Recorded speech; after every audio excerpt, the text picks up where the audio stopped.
আসসালামু আলাইকুম, আশা করি সবাই ভালো আছেন। পাওয়ার পয়েন্টের এই ভিডিওতে আপনাদের সবাইকে স্বাগতম। আজকের এই ভিডিওতে আমরা একটা পাওয়ার পয়েন্টের ব্ল্যাঙ্ক পেজ ওপেন করব। ব্ল্যাঙ্ক পেজ ওপেন করার পর আমাদের যে হোম ট্যাবের আন্ডারে অনেকগুলো রিবন আছে, তো বিভিন্ন রিবনগুলো বা বিভিন্ন অপশনগুলো দিয়ে মূলত আমাদের স্লাইড তৈরি করব। তো এখানে দেখতে পাচ্ছেন যে বেশ কয়েকটা গ্রুপ আছে। গ্রুপের আন্ডারে একটা আছে হোম ট্যাবের আন্ডারে অনেকগুলো গ্রুপ আছে। এখানে ক্লিকবোর্ড গ্রুপ আছে, স্লাইড গ্রুপ আছে, ফন্ট গ্রুপ আছে, তারপর এখানে দেখতে পাচ্ছেন যে প্যারাগ্রাফ গ্রুপ আছে, ড্রয়িং গ্রুপ আছে, এডিটিং গ্রুপ আছে। আমরা আস্তে আস্তে সব কিছুরই কাজ শিখবো। তো আজকের এই ভিডিওতে আমি আলোচনা করবো মূলত ক্লিকবোর্ড এবং এই যে আপনারা দেখতে পাচ্ছেন স্লাইড এই দুইটা গ্রুপের রিবনগুলো নিয়ে বা অপশনগুলো নিয়ে আলোচনা করবো। তো চলুন শুরু করি। প্রথমে আমি এখানে কিছু লিখে নিই, পাওয়ার পয়েন্ট টিউটোরিয়াল বাংলা। এগুলা আপনাকে দেখা লাগবে না, বা আপনার সাথে প্র্যাকটিস করার জন্য জাস্ট আপনিও এরকম করতে পারেন।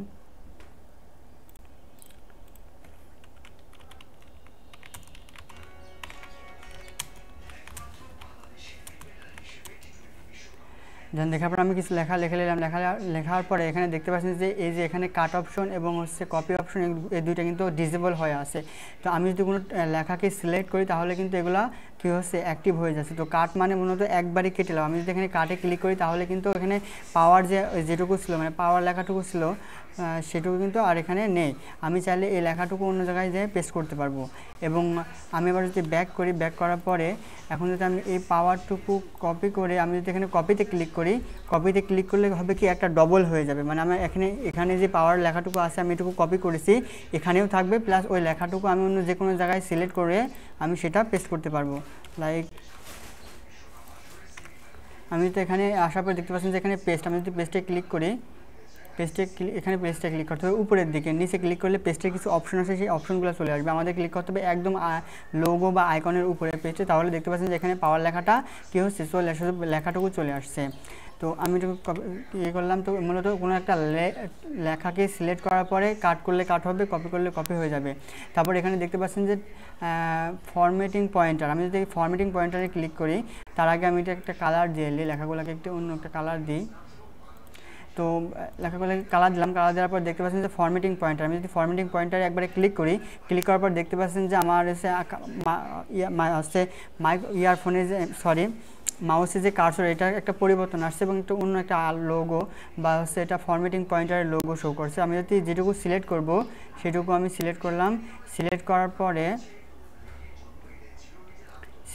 আমি ফরম্যাটিংয়ে ক্লিক করলাম। প্রথমে আপনার ফরম্যাটিং পয়েন্টারে ক্লিক করবেন না, প্রথমে কোনো একটা লেখাকে সিলেক্ট করবেন। সিলেক্ট করার পরে আচ্ছা, ক্লিকবোর্ডের কাজ মূলত প্রথমে একটা লেখাকে সিলেক্ট করতে হবে, তারপর ফরম্যাটিং পয়েন্টারে ক্লিক করব। ক্লিক করার পর আমি এখন দেখতে পাচ্ছেন যে লেখা আমার একটা লোগো, মানে মাউস কার্সরের পয়েন্টারের যে একটা সিম্বল থাকে সেটা পরিবর্তন হয়ে সেটা ফরম্যাটিং পয়েন্টার হয়ে গেছে।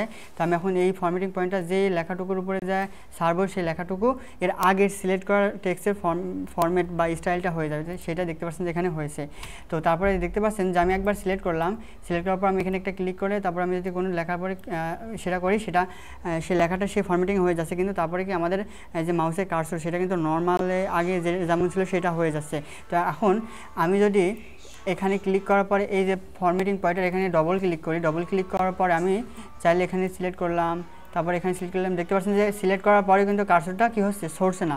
আবার এখন আমরা চাইলে এখানে ডবল ক্লিক করলে এই সরবে না, ঠিক আছে। আমরা চাইলে বিভিন্ন জায়গায় এভাবে সেই ডিজাইনটা বা সেই ফরম্যাটিংটা আমরা দিতে পারবো। এবার যদি আমরা সরাতে চাই তাহলে যেটা করতে হবে, আমাদের এই ফরম্যাটিংয়ের উপরে যাই ক্লিক করতে হবে। ক্লিক করলে দেখতে পাচ্ছেন যে এটা সরে গেছে। তো আমি কন্ট্রোল জেড দিয়ে আবার আগেকার ফরম্যাটে চলে আসলাম। তো আমি এখানে কাট কপি পেস্টের বিষয়টা আমি আশা করি ক্লিয়ার হয়ে গেছেন, এবং এটাতে মাধ্যমে পেস্ট করতে হয়। তো পেস্টের মধ্যে এখানে কয়েকটা অপশন আছে। তো এখানে দেখেন ইউজার ডিফাইন থিম। আমি যদি এখান থেকে এই লেখাটুকু আমি কপি করলাম, এখানে কপি করার পর আমি এখানে যে কোনো অন্য কোনো জায়গায় আমি পেস্ট করছি, সেই জায়গাতে আমি আসলাম। আসার পর আমি এখানে পেস্টের এখানে আসছি। তারপরে দেখতে পাচ্ছেন যে ইউজ ডেস্টিনেশন থিম। আমি যদি এখানে ইউজ ডেস্টিনেশন থিম ক্লিক করি তাহলে আমাদের এরকম পেস্ট হলো, মানে সেম একই রকম। তারপরে আমি যেটা করবো, আবার কন্ট্রোল জেড দিয়ে ব্যাক আসলাম। আসার পরে আমি আবার যে টিউটোরিয়ালটা কপি করলাম, আমি সেখান থেকে কপি করলাম। তাই এখান থেকে আমি যদি এখানে আসার পরে দেখতে পাচ্ছেন যে কিপ সোর্স ফরম্যাটিং। আমি যদি কিপ সোর্স ফরম্যাটিংয়ে পেস্ট করতে চাই তাহলে দেখবেন যে আমি ক্লিক করলাম, দেখতে পাচ্ছেন যে ফরম্যাটিংটা সহ, তার কালার, তার ফন্ট সাইজ সব কিছু সহ একদম মানে টেক্সটের যে ফরম্যাট ছিল সেই ফরম্যাট সহ এখানে কিন্তু পেস্ট হয়ে গেছে। আমি আবার কন্ট্রোল জেড দিলাম, দেওয়ার পরে আবার সেই টিউটোরিয়াল কপি করলাম, সিলেক্ট করলাম, দেন কপিতে ক্লিক করলাম। তারপরে এখানে আসার পরে দেখতে পাচ্ছেন যে এখানে ইমেজ, তো আমি অন্য একটা জায়গায় সিলেক্ট করি পেস্ট করার জন্য, তো সিলেক্ট করলাম। তারপরে আমি পেস্টের পর আসার পরে দেখতে পাচ্ছেন যে ইমেজে আসার পরে দেখতে পাচ্ছেন যে এটা একটা ইমেজ আকারে এটা পেস্ট হয়েছে এবং এটা আমরা এডিট করতে পারবো না। তো এটা এখন ডিলিট করার জন্য কিবোর্ড থেকে ডিলিট বাটন ক্লিক করলে ডিলিট হয়ে যাবে। তারপরে পেস্ট এগুলোর অপশন দিলাম। তারপরে এখানে দেখতে পাচ্ছেন যে ক্লিকবোর্ডের অপশন দেখার জন্য আমি কিছু নিউ স্লাইড ওপেন করতে পারি। তারপর আমি যেটা করব, এখানে হচ্ছে প্রথম স্লাইডে গেলাম, দেন এখানে আমি ক্লিকবোর্ডের এই আইকনের সাথে পরে ক্লিক করলাম। ক্লিকবোর্ডের আইকনে ক্লিক করার পরে দেখতে পাচ্ছেন যে ক্লিকবোর্ডটা ওপেন হয়ে গেছে। তো আমি এখন তার আগে একটা জিনিস আপনাকে বলি, এই যে আপনি দেখতে পাচ্ছেন যে আমি যখন কাটের উপরে আমি নিয়ে যাচ্ছি মাউস কার্সর, এখানে দেখাচ্ছে এর শর্টকাট হচ্ছে কন্ট্রোল এক্স, এবং কপির পরে গেলে এই কপিতে দেখছে কন্ট্রোল সি দিয়ে, এটা কিবোর্ডের শর্টকাট, কন্ট্রোল সি দিলে কপি হয়ে যাবে। কোনো একটা লেখা সিলেক্ট করার পর কন্ট্রোল সি কন্ট্রোল এক্স দিলে কাট কপি হবে। তারপর এখানে দেখতে পাচ্ছেন যে ফরম্যাটিং পয়েন্টারে কিন্তু কোনো শর্টকাট এখানে দেখা যাচ্ছে না। তারপর এখানে পেস্টের জন্য যে শর্টকাট আছে সেটা হচ্ছে কন্ট্রোল ভি। এটা আপনারা এরকম লোগোর পরে যা মাউস কার্সর নিয়ে যায় রেখে দেবেন, তারপরে তার শর্টকাটটা আপনারা দেখতে পারবেন। তো এখানে আমি ক্লিকবোর্ডের কাজ মূলত আপনি যেটা কপি করবেন বা কাট করবেন, আমি মনে করেন যেটা কাট করলাম, দেখতে পাচ্ছেন যেখানে জমা আছে, আমি এটা আবার কপি করলাম, কপি করার পর দেখতে পাচ্ছেন যে এটা জমা আছে। আমি মনে করেন যে বাংলাটা কাট করলাম কন্ট্রোল এক্স, তাহলে দেখতে পাচ্ছেন যে এখানে যা জমা আছে। আমি এখন যদি এই লেখাগুলো অন্য কোনো জায়গায় যাই সিলেক্ট করতে চাই, সেটা আমি কী করতে পারবো, সিলেক্ট করতে মানে পেস্ট করতে পারবো। দেখতে পাচ্ছেন যে ক্লিক করলে সেটা পেস্ট হয়ে যাচ্ছে, আবার এখানেও থাকছে। যদি কপি করি তাহলে এখানেও থাকবে, আর যদি একবারই কাট করি তাহলে কিন্তু এখানে থাকবে না। তো এটা মূলত হচ্ছে ক্লিকবোর্ডের কাজ।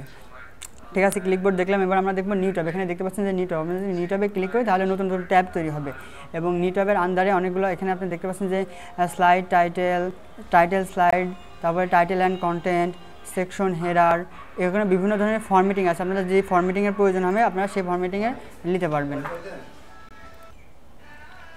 আচ্ছা, আমরা ছিলাম হচ্ছে মূলত এখানে নিউ ক্লিক করলে হচ্ছে স্লাইড হচ্ছে তৈরি হবে। আর যদি আমি এখানে নিচে ক্লিক করি তাহলে দেখতে পাচ্ছেন যে এখান থেকে বিভিন্ন ধরনের স্লাইডের ফরম্যাট আছে, সেগুলো আমরা যদি ক্লিক করি সেই ফরম্যাটটা হয়ে যাবে। বা যে কোনো মনে করেন যে আপনার যে কোনো একটা অন্য কোনো নর্মাল ফরম্যাটে কাজ করেছেন, আপনি মনে করেন যে এই স্লাইডটার এখন ফরম্যাট চেঞ্জ করতে চাচ্ছেন, তাহলেই এই স্লাইডের ক্লিক করা থাকবে। ক্লিক করে রাখার পর আপনি এখানে ফরম্যাটের যে ফরম্যাটের উপর ক্লিক করবেন সেই ফরম্যাটে সেই স্লাইডটা কিন্তু হয়ে যাবে। ক্লিক করলাম, দেন না তাও হচ্ছে না, এখান থেকে নিউ তৈরি হয়ে যাচ্ছে। যদি আমি এখানে আসছে সেই ফরম্যাটটা দিতে চাই তাহলে আমাদের এই পাশে লেআউট আছে, এই লেআউটের মধ্যে আসে, তারপরে ফরম্যাট চেঞ্জ করতে হবে বা লেআউট চেঞ্জ করতে হবে, তাহলে কিন্তু সেই ফরম্যাট বা সেই লেআউট হয়ে যাবে। দেখতে পাচ্ছেন যখন নিউয়ে থেকে ক্লিক করবো তখন কিন্তু সেটার পর সেই একই স্লাইডের পর ইমপ্লিমেন্ট হবে না বা প্রয়োগ হবে না, সেটা হবে আর একটা নিউ ট্যাব ওপেন হয়ে যাবে বা নিউ স্লাইড ওপেন হয়ে যাবে। আর যদি আমি আগে থেকে তৈরি করা আছে এরকম স্লাইডের উপর আমি ফরম্যাট দিতে চাচ্ছি বা লেআউট দিতে চাচ্ছি, তাহলে যে লেআউটে ক্লিক করে তারপরে যেখানে ক্লিক করতে হবে, তাহলে লেআউটটা এরকম হয়ে যাবে। এবার আর একটা বিষয় দেখেন, এখানে আমাদের হচ্ছে যেখানে নিউ স্লাইড ছিল, নিউ স্লাইডের মধ্যে নিচে আসার পর দেখেন যে এখানে আরও কিছু অপশন আছে। তো এখানে দেখতে পাচ্ছেন যে আরও কিছু অপশন আছে। আমি যদি এখানে ডুপ্লিকেটে ক্লিক করি তাহলে আমি যে স্লাইডটা আমার সিলেক্ট করা ছিল সেই স্লাইডটা কী হবে, ডবল হয়ে যাবে, বুঝছেন? এটাই মূলত হচ্ছে ডুপ্লিকেটের কাজ। তারপর এখানে যদি স্লাইড ফ্রম আউটলাইন ক্লিক করি তাহলে যদি আপনার কম্পিউটারে অন্য কোথাও কোনো স্লাইড তৈরি করা থাকে সেটা আপনি এখানে যোগ করতে পারবেন, এটাকে বোঝাচ্ছে। তারপরে আবার এখানে ক্লিক করার পর দেখতে পাচ্ছেন যে রিজিউল স্লাইড, আমি যদি এখানে ক্লিক করি দেন এখানে ব্রাউজ করার অপশন আসছে, এখানে আমি যদি ব্রাউজ করি তাহলে ওই একই বিষয় আপনি দেখা যাচ্ছে স্লাইড তৈরি করা আছে, সেই স্লাইডগুলো আপনি এখানে ওপেন করতে পারবেন। তো আমি এখানে স্লাইড তৈরি করা আছে, আমি একটা ওপেন করি, ওপেন করার পর এই জায়গাতে আসলো, আমি এখানে ক্লিক করলাম, দেখতে পাচ্ছেন যে এই পাশে এইগুলো অ্যাড হয়ে যাচ্ছে, এগুলো জাস্ট হ্যালো ওয়ার্ল্ড লেখা ছিল। আর আমি যদি আবার নিউ থেকে এখানে স্লাইড ফ্রম আউটলাইনে গেলাম, তখন এখান থেকে কাস্টম টেমপ্লেট, এখানে কোনো স্লাইড দেখাচ্ছে না, যাই হোক ঠিক আছে। এই হচ্ছে মূলত হচ্ছে নিউ স্লাইডের কাজ। তারপরে হচ্ছে লেআউটের কাজও একই, যে আপনি কোনো স্লাইডের উপর লেআউট প্রয়োগ করতে চাইলে তাহলে আপনি সেটা ক্লিক করবেন, তাহলে হয়ে যাবে। আর রেস্টারের কাজ মূলত আমি দেখেন এখানে অনেক কিছু ডিজাইন করেছি, আমি যদি রেস্টারে ক্লিক করি তাহলে সেগুলো একদম ডিফল্টলি যেভাবে থাকে একটা স্লাইড একটা ফরম্যাট লেআউট দেওয়ার পরে যে ডিফল্ট যেরকম থাকে সেরকম হয়ে যাবে। তো মনে করেন যে আমি একটা নিউ ট্যাব নিলাম, নিউ ট্যাব। এখন নিউ ট্যাবের ফরম্যাট এরকম হয়ে আছে, কারণ হচ্ছে আমার এখান থেকে এটা সিলেক্ট করা আছে। আমি যদি এখানে ব্ল্যাঙ্ক করি তাহলে হচ্ছে ব্ল্যাঙ্কে, যখন আমি এখান থেকে যে লেআউটটা সিলেক্ট করা থাকবে, আপনি যখন একটা নিউ স্লাইড তৈরি করবেন বা নিউ স্লাইড ক্রিয়েট করবেন তখন কিন্তু সেই ফরম্যাটটা সেই হচ্ছে নিউ স্লাইডের উপরে পড়ে যাবে। তো আমি এখানে সাধারণত প্রথমে হচ্ছে ব্ল্যাঙ্ক থাকে, তো ব্ল্যাঙ্ক থাক, দেন এখানে আমি ক্লিক করি, এখানে লেখা যাচ্ছে না, এর কিছু কারণ থাকতে পারে, আমি এটা কেটে দিই। দেন এখানে স্লাইড, আচ্ছা কোনো স্লাইড যদি আমি কাটতে চাই তাহলে যে এটার উপরে এখানে যে স্লাইড কাটতে চাই সেই স্লাইডের উপরে ক্লিক করব, ক্লিক করার পরে যে delete slide, delete slide, delete slide. এবার যেহেতু আমরা নতুন স্লাইড হচ্ছে দিলে আমাদের অবশ্যই লিখতে পারতে হবে, তো আমি এখানে নতুন নিউ স্লাইড ক্লিক করলে এই যে এই লেআউট, আচ্ছা যখন যে মনে করেন যে যেটা পর লেখা হচ্ছে না সেটা অবশ্যই একটা লেআউট সিলেক্ট করতে হবে, তা না হলে কিন্তু হবে না। ব্ল্যাঙ্কে দিলে এখানে ব্ল্যাঙ্ক যদি দিই, যদি লেআউট ব্ল্যাঙ্ক সিলেক্ট করি তাহলে কিন্তু আমরা সেটা লিখতে পারবো না। আমাদের মিনিমাম যে কোনো একটা লেআউট সিলেক্ট করা রাখতে হবে, যদি আমরা কিছু না দিই তাহলে হচ্ছে টাইটেল সাইডে ক্লিক করতে হবে, দেন আমরা এখানে লিখতে পারবো। আর যদি এটা লেআউটটা ব্ল্যাঙ্ক সিলেক্ট করা থাকে তাহলে মনে করেন যে সে স্লাইড আমরা লিখতেই পারবো না। এই হচ্ছে স্লাইড গেল, রেস্টার্টও গেল। রেস্টার্ট মূলত ডিফল্টে প্রথমে যে অবস্থায় থাকে একটা স্লাইড সেটা যাবে। তারপরে এখানে দেখতে পাচ্ছেন সেকশন, আমরা এখানে দেখতে পাচ্ছি অনেকগুলো স্লাইড, আমাদের একটা স্লাইডে বিভিন্ন সেকশনে ভাগ করতে পারি। যেমন মনে করেন যে আমি প্রথমটা সিলেক্ট করলাম, সিলেক্ট করার পর এখানে আমি সেকশনে ক্লিক করলাম, দেন অ্যাড সেকশন। দেখতে পাচ্ছেন যে এখানে একটা অ্যাড সেকশন, একটা টাইটেল চলে আসছে সেকশনের। আমি যদি সেকশনের উপরে ক্লিক করি, ক্লিক করার পর আমি আবার সেকশনে ক্লিক করলাম, দেন এখানে দেখতে পাচ্ছেন যে এখন আমি সেকশনের নাম দিতে পারবো। তো আমি সেকশনের নামটা দিতে হবে, আবার ক্লিক করি, আচ্ছা আবার অ্যাড করি, কোনো কারণে সেই সেকশনটা কেটে গেছে, আমি হয়তো কেটে দিয়েছি। তো আমি এখানে দেখতে পাচ্ছি সেকশনটা এখন আসছে, এখন আসার পর আমি আবার সেকশনে ক্লিক করলাম, দেন আমি এখানে রিমুভ সেকশন দিয়েছিলাম। তো আমাদের এখানে ক্লিক করতে হবে রিনেম সেকশন। রিনেম সেকশনে ক্লিক করার পর এখানে মনে করেন যে দিলাম 1 বা মোবাইল সেকশন। তো এই মোবাইল সেকশনের আন্ডারে মনে করেন যে এই সবগুলা হচ্ছে চলে আসছে।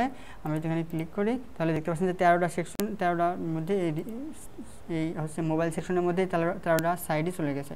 আমি যদি চাই যে 4 নাম্বারে ক্লিক করার পর আরেকটা সেকশন অ্যাড করব তাহলে সেটাও কিন্তু আমরা পারবো। তো মনে করেন যে আবার এটা সিলেক্ট করা আছে, এখন আমরা সেকশন, দেন এখান থেকে রিনেম, দেন এখানে আমি লিখলাম যে LAP ল্যাপটপ, দেন ইন্টার দিলাম। দেখতে পাচ্ছেন যে এটা ল্যাপটপ সেকশনে হয়ে গেছে।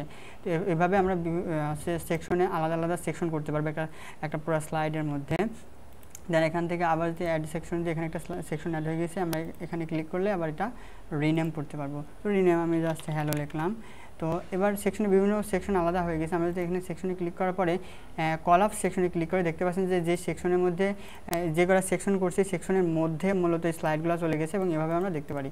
আর হচ্ছে তারপর আবার এখানে দেখতে পাচ্ছেন এক্সপ্যান্ডে ক্লিক করলে যখন আমাদের কলাপস অবস্থায় থাকবে আমি এক্সপ্যান্ড করলে সেটা এরকম হয়ে যাবে। আবার আমরা চাইলে এভাবে ক্লিক করে ওই কলাপস আর এক্সপ্যান্ডটা করতে পারি। তো আজকের এই ভিডিওটি এ পর্যন্তই। সুস্থ থাকবেন, ভালো থাকবেন, দেখা হবে আবার পরবর্তী ভিডিওতে। Thank you so much for watching this video.